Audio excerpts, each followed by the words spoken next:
சேனைகளின் கர்த்தராகிய ஆண்டவர் தோப்புகளை பயங்கரமாய் வெட்டுவார். அவன் ஆயாத்துக்கு வந்து மிக்ரோனை கடந்து மிக்மாசிலே தன் ரஸ்துக்களை வைத்திருக்கிறான். கணவாயை தாண்டி கேபாவிலே பாளையம் இறங்குகிறார்கள். ராமா அதிர்கிறது, சவுலின் ஊராகிய கிபியா ஓடிப்போகிறது. காலீம் குமாரத்தியே, உரத்த சத்தமாய் கூப்பிடு. ஏழை ஆனதோத்தே, லாயிஸ் ஊர் மட்டும் எட்ட சத்தமிட்டு கூப்பிடு. மக்மேனா, வலசை வாங்கிப்போம். கேபிமின் குடிகள் தப்பி ஓட கூட்டம் கூடுகிறார்கள். இனி ஒரு நாள் நோபிலே தங்கி சீயோன் குமாரத்தியின் பர்வதத்துக்கும் எருசலேமின் மேட்டுக்கும் விரோதமாய் கை நீட்டி மிரட்டுவான். இதோ, சேனைகளின் கர்த்தராகிய ஆண்டவர் தோப்புகளை பயங்கரமாய் வெட்டுவார். ஓங்கி வளர்ந்தவைகள் வெட்டுண்டு மேட்டுமையானவைகள் தாழ்த்தப்படும். அவர் காட்டின் அடர்த்தியை கோடரியினாலே வெட்டி போடுவார். மகத்துவமானவராலே லீபனோன் விழும். சீயோனில் வாசமாயிருக்கிற ஜனங்கள் மீது அவர்களுடைய சத்துரு பயங்கரமாய் வருவான். அவனால் கர்த்தருடைய ஜனங்களுக்கு பேரழிவு உண்டாகும். அசீரியாவின் ராஜாவாகிய சனகரிப் வேகமாகவும் பயங்கரமாகவும் வருவான். தன்னுடைய திரளான சேனையோடு அவன் வருவதை பார்ப்பதற்கே பயங்கரமாயிருக்கும். அந்த பயங்கரத்தை ஏசாயா தீர்க்கதரிசி இங்கு விவரமாக சொல்லுகிறார். சனகரிப் ஆயாத்துக்கு வந்து மிக்ரோனை கடந்து மிக்மாசிலே தன் ரஸ்துக்களை வைத்திருக்கிறான். சனகரிப்போடு கூட அவனுடைய மொத்த சேனையும் வருகிறது. அவர்களுக்கு யுத்தம் பண்ண வேறு தேசம் எதுவும் இல்லை. ஆகையினால் அவர்கள் மொத்தமாய் யூதாவுக்கு விரோதமாய் வருகிறார்கள். அவர்களை எதிர்த்து நிற்க யாராலும் முடியவில்லை. எந்தவிதமான எதிர்ப்பும் இல்லாமல் சனகரிப் யூதா தேசத்திற்குள்ளே தாராளமாய் பிரவேசிக்கிறான்.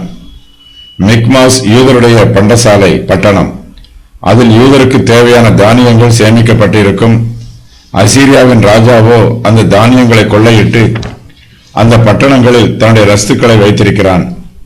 பண்டசாலை பட்டணத்தை தனக்கு ஆயுதசாலை பட்டணமாக மாற்றி இருக்கிறான். யூதாவின் பட்டணங்கள் எல்லாம் அரணிப்பாய் கட்டப்பட்டிருக்கிறது. ஆனால் இந்த அரண்களால் சனகரிப்பை தடுத்து நிறுத்த முடியவில்லை. அசீரியாவின் ராஜாவாகிய சனகரிப் கணவாயை தாண்டி கேபாவிலே பாளையம் இறங்கியிருக்கிறான். யூதாவின் ஜனங்கள் அசீரியரை பார்த்து பயப்படுகிறார்கள். யூதாவின் கோத்திரத்தார் பால சிங்கத்திற்கு ஒப்பானவர்கள். இப்போதோ அசீரியர் வருவதை கேள்விப்பட்டு பயந்து நடுங்குகிற சிங்கமாக இருக்கிறார்கள்.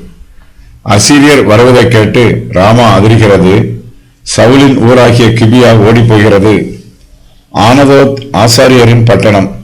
இவர்கள் கர்த்தரை நம்பி தைரியமாய் இருக்க வேண்டும். திடனற்ற ஜனங்களுக்கு தைரியம் சொல்ல வேண்டும். ஆனால் ஆனதோத்தில் இருக்கிற ஆசாரியர்களும் பயந்து நடுங்குகிறார்கள். சாதாரண ஜனங்களைப் போலவே ஆனதோத் ஊராரும் பயத்தினால் அலறுகிறார்கள். காலீம் குமாரத்தி உரத்த சத்தமாய் கூப்பிட்டு பயப்படுகிறாள். ஆனதோத்தில் உள்ளவர்கள் லாயிஷ் ஊர் மட்டும் கேட்கும் வண்ணமாக சத்தமாய் கூப்பிட்டு அலறுகிறார்கள். சீயோனிலே வாசமாய் இருக்கிற எல்லோருடைய இருதயத்திலும் பயம் நிரம்பி இருக்கிறது. யூதாவின் புத்திரர் எல்லோரும் கூட்டம் கூடுகிறார்கள். இவர்கள் அசீரியருக்கு விரோதமாய் யுத்தம் பண்ணுவதற்காக கூட்டம் கூடவில்லை. அசீரியரின் கைகளில் பிடிபடாமல் தப்பி ஓடுவதற்காக கூட்டம் கூடுகிறார்கள்.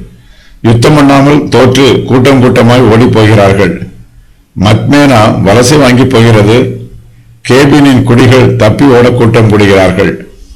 அசீரியாவின் ராஜா யூத தேசத்திற்குள்ளே விரைந்து வருகிறான் என்னும் செய்தி தேசம் முழுவதும் சீக்கிரமாய் பரவுகிறது. அவன் ஆயாத்துக்கு வந்துவிட்டான் என்று ஒரு சிலர் சொல்லுகிறார்கள். அவன் மிக்ரோனை கடந்து விட்டான் என்றும் அவனை பற்றிய செய்தியை பரப்புகிறார்கள். சனகரிப் எருசலேமுக்கு விரோதமாக சீக்கிரமாய் வந்தாலும் அவனால் கர்த்தருடைய நகரத்தை அழிக்க முடியாது. அவன் ஒரு நாள் நோபிலே தங்கியிருப்பான். சீயோன் குமாரத்தியின் பர்வதத்திற்கும் எருசலேமின் மேட்டுக்கும் விரோதமாய் தன் கையை நீட்டுவான். அவனால் அது மாத்திரமே செய்ய முடியும். கையை நீட்டை மாத்திரமே முடியும். எருசலேமோடு யுத்தம் பண்ண முடியாது. எருசலேமின் மீது யுத்தம் பண்ணுகிறவர்கள் கர்த்தரோடு யுத்தம் பண்ண வேண்டும். சனகரிப் எருசலேமுக்கு விரோதமாய் தன் கையை நீட்டி மிரட்டுகிறான். அவனால் மிரட்ட மாத்திரமே முடியும்.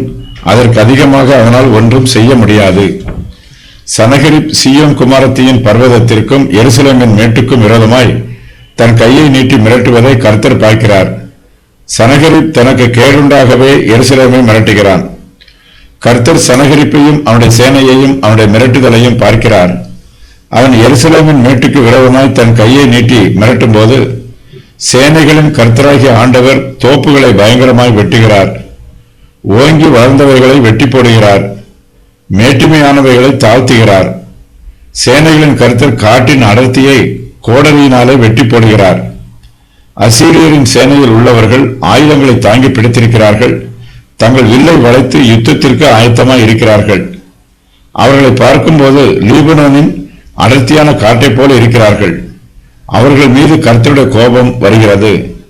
அவர்கள் ஒரே நாளில் காட்டின் அடர்த்தியை கோடரியினால் வெட்டி போடுவது போல அசீரியரின் சேனையை மொத்தமாய் அழித்து போடுகிறார்கள். லீபனோனின் வனம் அடர்ந்த காட்டை போல் இருக்கிறது. மகத்துவமான கர்த்தராலே லீபனோன் சாய்ந்து விழுந்து விடுகிறது. கர்த்தர் தம்முடைய சங்கார தூதனை அனுப்பி அசீரியரின் சேனையை வீழ்த்துகிறார். கர்த்தருடைய பிள்ளைகளாகிய நமக்கு விரோதமாய் சத்துரு வெள்ளம் போல பிரவாகித்து வந்தாலும் நாம் அவனுக்கு பயப்பட வேண்டிய அவசியம் இல்லை. கர்த்தர் நம்மை பாதுகாப்பார். கர்த்தர் நமக்காக சத்துருவோடு யுத்தம் பண்ணுவார்.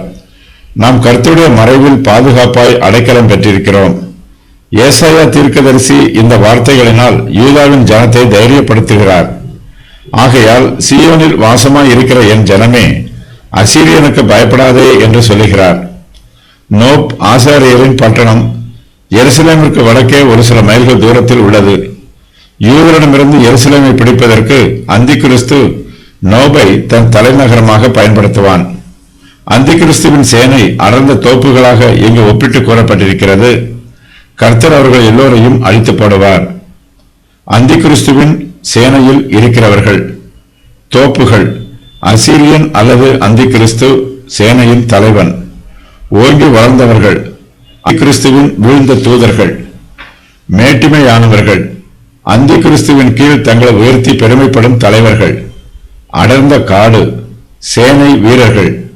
லீபனோன் அந்திகிறிஸ்துவின் கீழ் உள்ள மேலானவர்கள்.